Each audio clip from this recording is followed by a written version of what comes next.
একটা মেয়ের শ্বশুরবাড়িতে যতগুলোই ঘর থাক না কেন, তার নিজের শোয়ার ঘরটা তার সবথেকে পছন্দের হয়। কেন জানো?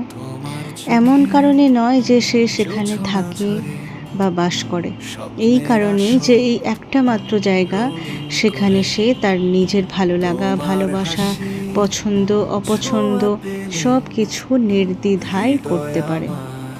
এবং এই একটাই ঘর যেখানে তার সবথেকে মিষ্টি মধুর স্মৃতিগুলো জড়িয়ে থাকে।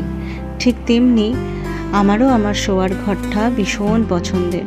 সেই জন্য আমি সবসময় চেষ্টা করি ঘরটাকে নিজের মনের মতো করে সুন্দর করে সাজিয়ে গুছিয়ে রাখতে। তো আজকে ভাবলাম আমি বেডশিট থেকে কার্টেন, ফার্নিচার সব কিছুই একটু ডিপ ক্লিনিং করব। তো সেই মতো সকাল থেকে লেগে পড়েছিলাম এই সমস্ত করার জন্য। জানো তো, ধুলো তেমন বেশি পড়ে না, রোজই ডাস্টিং করা হয়, কিন্তু যেহেতু আমাদের বাড়িটা একদম মেন রোডের ধারে, সেই জন্য ধুলো আমাদের রোজ পড়তেই থাকে। তো আজকে আমার ঘরের লুক তোমাদের কেমন লাগলো অবশ্যই আমায় জানিও।